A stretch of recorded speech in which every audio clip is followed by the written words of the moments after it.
Sophia, welcome to Sustainability Snacks. It is awesome to have you here. Would love for you to introduce yourself and your work at Okta. Sure. Thank you for having me. I'm Sophia Beavis. I'm our workplace sustainability manager, and I focus on our scope 1 and 2 emissions reduction, public reporting, and our site operational sustainability. If you haven't heard of Okta, we're an independent identity management company. We're building a world where identity belongs to individual owners, enabling anyone to safely use technology anywhere. So what do the sustainability efforts at Okta look like? You're a big software company. You said you focus on scope 1 and 2 emissions, the measurement, your programs. What are some of the main things you guys are working on?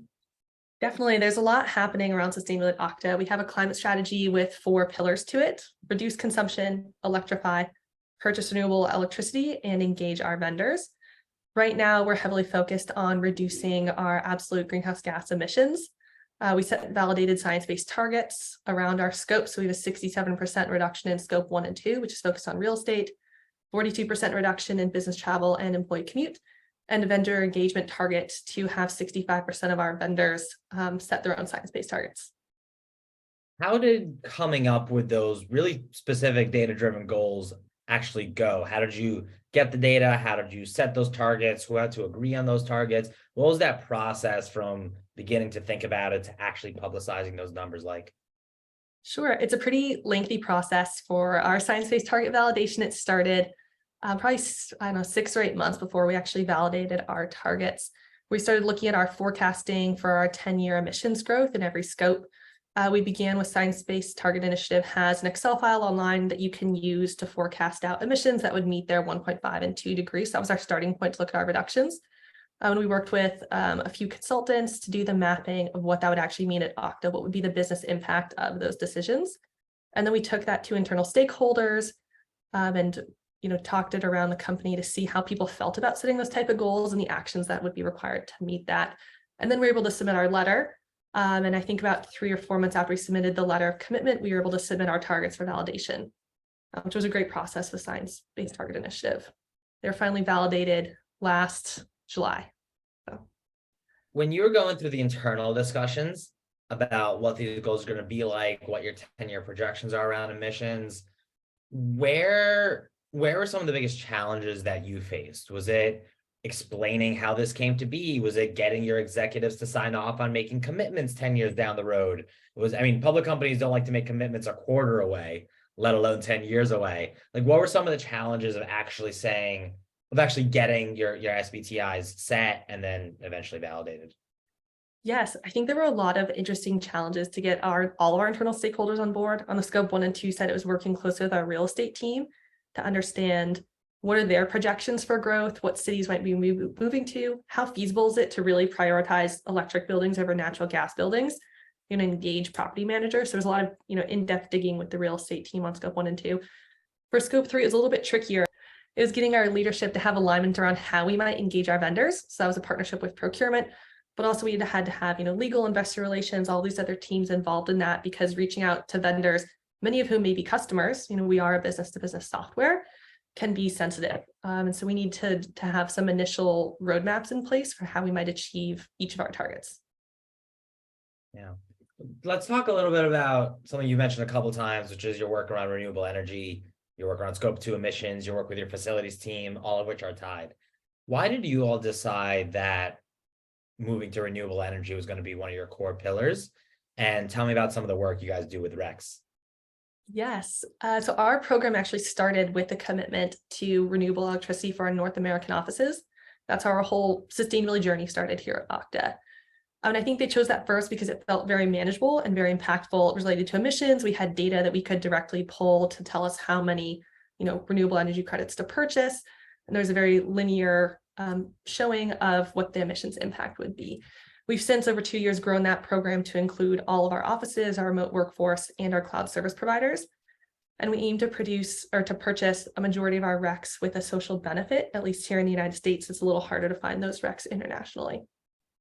Yeah. How do you guys balance reducing your energy use versus maybe offsetting is not the perfect word, but something like that, with we're just using RECs as part of your strategy? Because RECs don't mean, maybe you could give a better definition than I can, but RECs don't mean you only use renewable energy to power your buildings. It means renewable energy might not be available in your area. So you're using whatever the grid supplies, but then you're also supplementing that with RECs, which kind of promotes and inspires utility businesses to invest more in renewable energy. So how do you guys balance like what RECs actually mean with what you guys want to do inside of your facilities?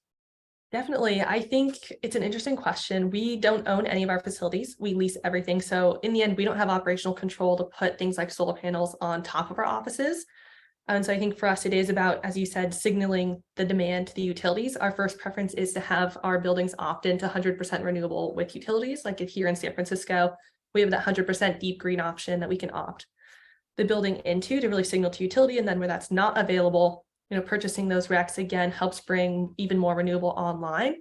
We have one project that we're funding in Louisiana where the grid doesn't have as much renewable as we do here in San Francisco. And so enabling more renewable to be constructed there can be highly impactful to that locality. Yeah, so it's like sending signals out to the market and saying, hey, look, we're like a large, important business with real spending power, and we are choosing to spend that on renewable energy.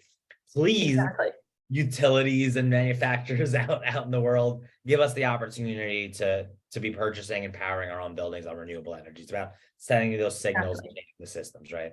Exactly. And I think paired with that, as I mentioned, the social benefit aspect for us is really important so that we're not just building renewable for the sake of building renewable. In California, we fund California Bright Schools, which works to build solar panels on public schools around California. And a piece of that is actually an education component for the schools. So now those students are learning about the value of renewable energy. So as they grow older, and are now voters in society, they'll have that reference point. That's awesome. I think one of the biggest impacts that especially a software company can make, but most companies around climate change is around education and teaching people that it matters, making sure everyone's working off the same set of facts, especially when you're talking about education with young children, most of whom are going to be dealing with the burdens of climate change and implementing many of the solutions that you and I might be working on today. Getting them inspired and getting them involved and educated is a really very serious impact that you guys can be making in a great way. So that's awesome. Yes. Another accomplishment I know you guys are pretty proud of, because I saw some posts about this, is the growth in your CDP score. Can you kind of talk about why CDP matters as part of your strategy? I think if I read correctly, you guys are reporting into CDP on your own. It's not that someone's forcing you to do it. So why is it important to you, and what led to the improvement in your score? Definitely. I think for us, CDP started as a proxy for any kind of sustainability report. We're a very small team. So using an existing framework is a little bit easier for us. I think CDP also is the gold standard for climate reporting. It's TCFD aligned. It covers risks, opportunities, all sorts of greenhouse gas emissions disclosures, internal carbon price. So it's a really holistic view into a company's climate program. So we've reported 2 years in a row. This will be our third year. And our first year, we got a B-, which we were really excited about. The average in our industry, I think, is a C. And this last year for 2022, we increased our score to a B, thanks to all the great climate work that we've done over the last year. So hopefully we'll continue our upward trajectory this year and reach into that leadership band at the top. Do you think there's anything in particular that really impacted your score moving up? Anything you've done over the last 12 months based off of what you learned for the 12-month period before that? Sure. I think for us, how we're thinking about our climate transition plan has been really impactful, both from a score perspective and to have good internal conversations. I think we're doing a lot of work internally that we're not always discussing, externally, really specifically. So to build on our transition plan, be transparent with that on our webpage and our CDP reporting, I think has opened up doors for us, both with our internal stakeholders and with, investors, customers, and our own employee base. Yeah, transparency, I think, is a really big part of that, as well as measurement. And one of the things you guys said you're measuring is, you can remember what the actual number is, but how your suppliers and your vendors are doing. Tell me a little bit about that program and what you're doing with your suppliers. It's one of the places where a lot of companies start, because especially if you're a software company that's fully remote, you have business travel, maybe you have a conference, you have your offices, you have things like that, but really a huge part of your footprint and a huge part of your influence is going to be in what's called scope 3 category 1, your purchase goods and services. And so one place that many, many companies begin their climate programs is figuring out how all their suppliers are doing on climate, beginning to set metrics around that and pushing them to improve. So tell me about what you guys found when you started doing this work, and maybe tangibly some examples of how you've engaged your suppliers to get them to improve on this stuff, because they've got their own goals, and maybe climate's one of them, maybe it's not, maybe they care, maybe they don't. So where are you guys at? What did you learn when you started this, and how have you engaged your suppliers to make some improvements? I think we're pretty young in our journey of our scope 3. We started our program with renewable energy.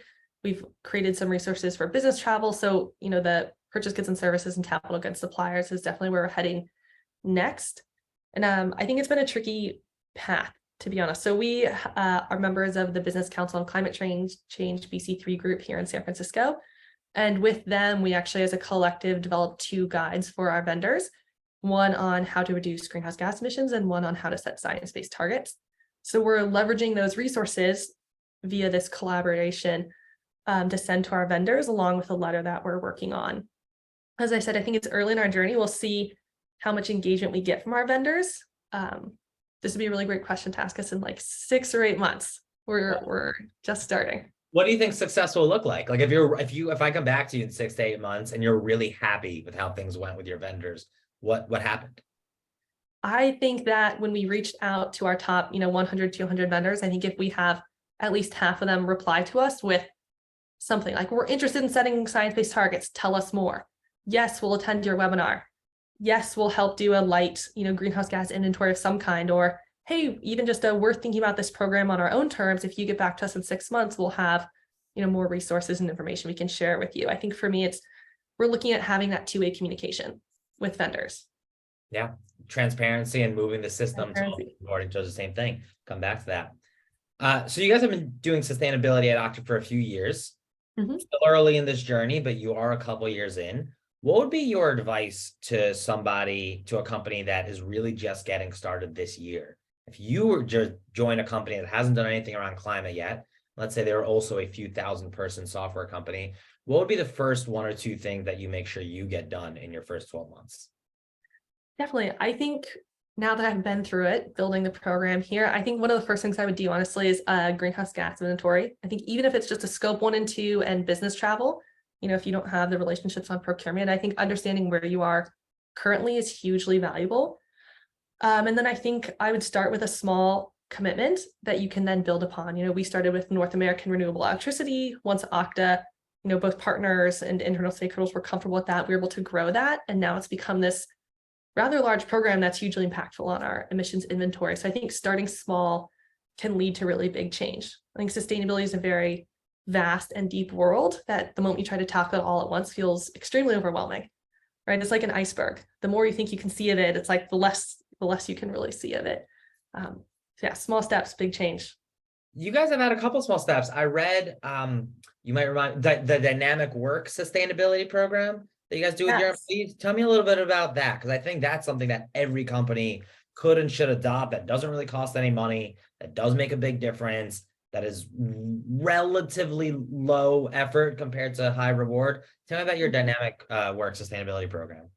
Sure. So last year we published the Dynamic Work Sustainability Guide. The goal of this guide was to allow employees and encourage them to bring sustainability into their homes.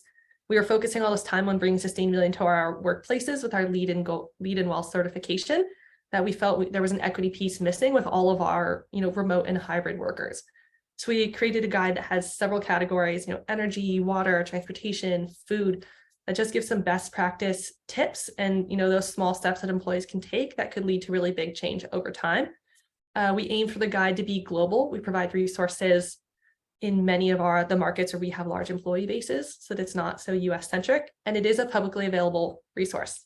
I can send you the link to it. Yeah, I have it up and I'll put it in the comments. How have employees responded to your sustainability work? Yeah, I think overall our employees are really excited about our work. Every time we do a presentation at All Hands or we have an engagement like Earth Week, we get a lot of good employee participation. Last week at Earth Week, we asked everyone to do the carbon footprint online calculator. I'm sure you've seen, we posted a link to it and we asked employees to post their carbon footprint. And it was fascinating to see the conversations that were happening via Slack, that people didn't realize the impact of their air travel. They didn't realize the impact of eating meat. They didn't realize the impact their old gas car had. So I think that, those little things that we can provide employees resources for can open up a lot of conversations just amongst employees even. Yeah, it comes back to education. The more we can all work on the same set of facts, the better we can do. One of the really like difficult things I think for a climate program and people in sustainability is you get hired to solve a problem because investors are asking, or it's an important part of the program or whatever. But then building and maintaining that cross-functional support, especially at the leadership level, and making it, as a colleague of mine who's at Microsoft says, like making sustainability part of everybody's job can be really challenging. What has Yeah. worked for you around engaging people at the C-suite level in different departments to all care about what it is that you all do?